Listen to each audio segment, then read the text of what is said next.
Chapter 6, A Stranger at Home, page 66. I hung my head at supper and prayed for God to save the souls of my parents and my siblings. Elizabeth said something. I looked up from my prayers to find everyone at the table staring at me. My sister's face said that I was an alien and weird. Mabel wore the same expression. Then my father pounded his work-worn hand on the tabletop and we all jumped. No one spoke during dinner, and I had trouble finishing mine. After an hour, my mother excused me from the table and sent me out to feed the rest of the meal to the sled dogs. I dumped the food in front of them, and they lunged at it. The meal that I could not finish in an hour was consumed by the dogs in seconds.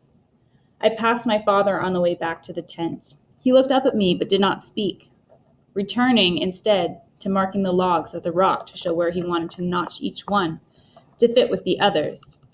His actions gave me an idea. The next day I walked with my mother to the store to help her bring home supplies. The same group of children I had seen the day before was playing a game with a caribou hide ball outside. My mother indicated that I should stay and play with them.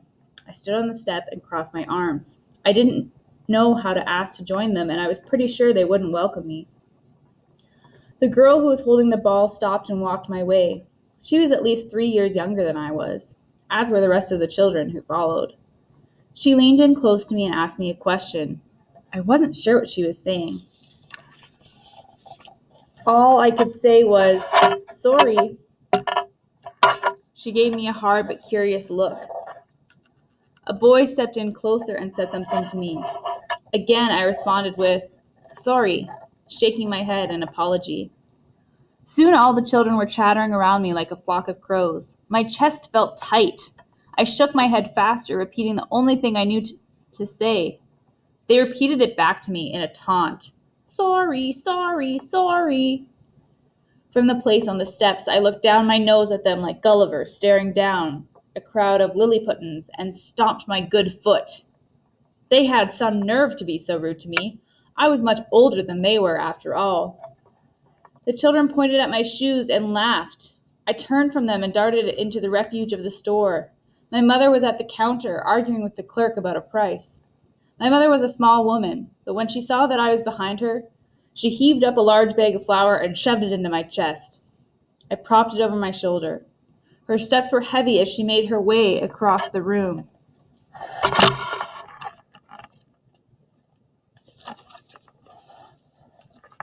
As we emerged into the blinding glare of the sun, the children began taunting me again. "Sorry, sorry, sorry," they sang, pointing at my shoes. My mother looked to my feet, then back to the children.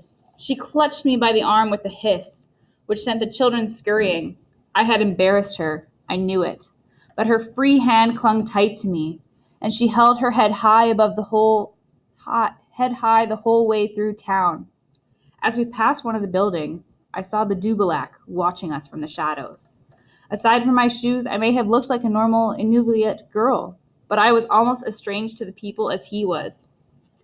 All of us who had been to the school were regarded as strange creatures, changed by our time away. Maybe my mother secretly thought that the outsiders turned me into a Dubulak too. When we got home, she returned to the bag of flour from me, threw it down, and began arguing with my father. I wasn't sure if it was about the clerk at the store or about me. I guessed it was probably me. Unnoticed, I walked away, straight to board the bay. I wasn't going anywhere near the town ever again, and thankfully, I didn't need to in order to carry out my secret plan to help my mother. I selected a couple of large flat stones and found a comfortable place to sit. With a chalk stone, I wrote my mother's name on the first, with dotted lines that she could trace over without wasting paper. Paper was expensive and not always easy to get. On the second, I drew the letters of the alphabet in the same way, just as the nuns had shown us. I knew my mother could learn this way. Now I had to make her believe it too. I gathered the stones, searched for a feather, and headed back to our tent. My mother was inside, putting my brother down for a nap. "Here," I said, laying the stones on the table. She came over to see. I showed her where I had written her name in dots. I took the feather and held it in my hand, tracing the letters to show her how she could use the dots to learn. I thought she would be very pleased, but she tossed the stones into a corner and began setting the table for supper. When we sat to eat, I did not see them in the corner anymore. After doing the dishes, I went out to the dogs. When I first returned from school, I smelled foreign, and they bared their teeth at me any time I needed them. But now that I had been home more than a week and had regained the scent of my family, they greeted me with lapping kisses. All 9 of my father's dogs vied to tumble and rub up against me. I sank my fingers deep into their warm fur and felt for their soft skin. Their fur was tickly, which made me laugh, as did their expressive eyes. I rolled around on the ground and giggled until I could no longer breathe. When I looked up, I saw that my father was watching me with joy spread across his face. He joined me on the ground and wrapped his arms around me.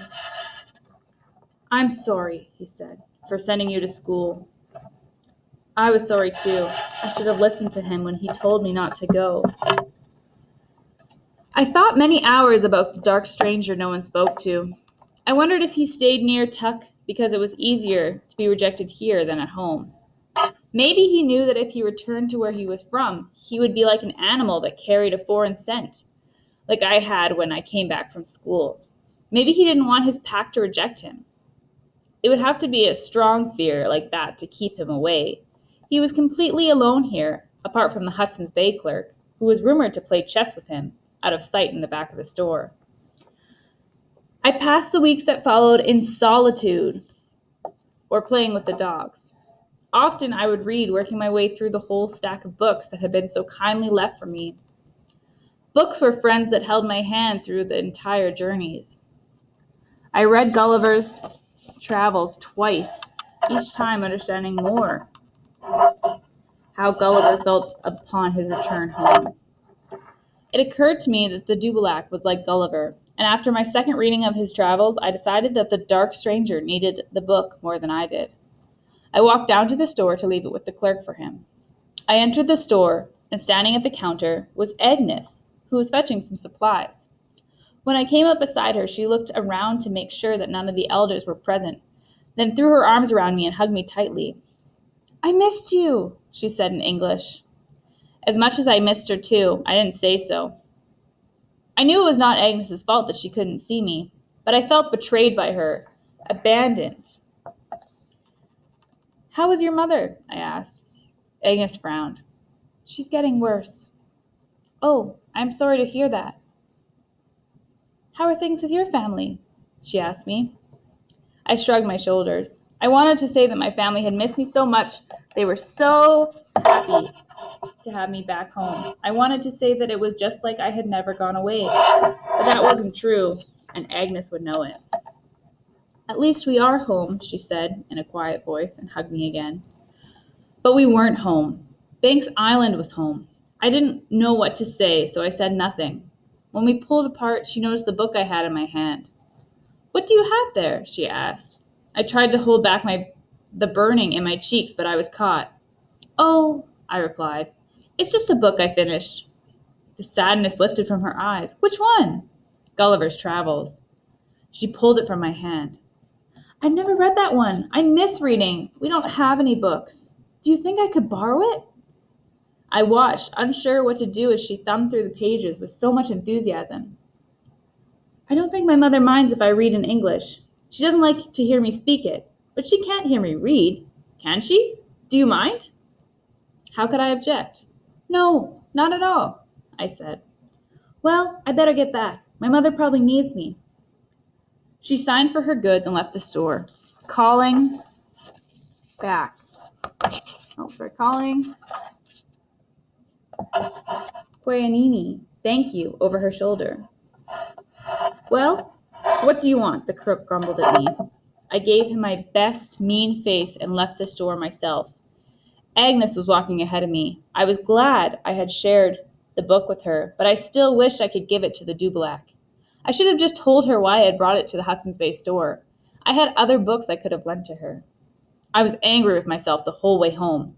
We were both much better off than he was. We were at least Inuviat, and we had our families.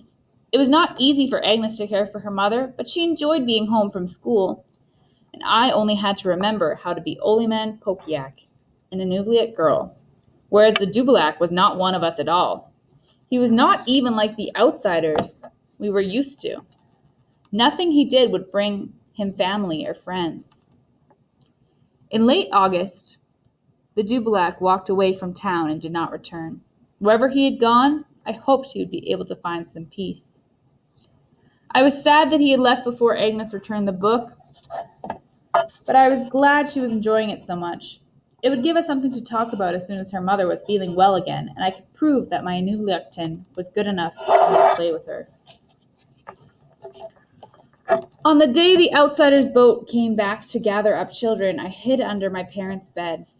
My father had promised not to let them take me back to the school, but I was taking no chances. Agnes wasn't taking any chances either, because her mother had taken a steep turn for the worse. It had been decided that Agnes should go back to the school and her mother back to the hospital. But when the boat came, no one could find her. For 2 days, the men from Tuck searched for Agnes. When she couldn't be found, speculation spread about what happened to her. Some people thought maybe she'd been eaten by a polar bear, while others said the Dubalak had come for her in the night and carried her away. I didn't believe either of those stories, but I was scared for her and hoped she was all right. On the third day, she came back. The outsider's boat was gone, and it was safe. She later told me that she had run flat out for an entire day before stopping. It then took her 2 days to walk back to town. Soon after that, fall crept in swiftly, as if it does in the north, with me very grateful to still be with my family. I watched the slow return of night without speaking very often to anyone except my father, not only because he was the only one who could speak English, but also because he was the only one who understood what I had been through. End of chapter 6 on page 78.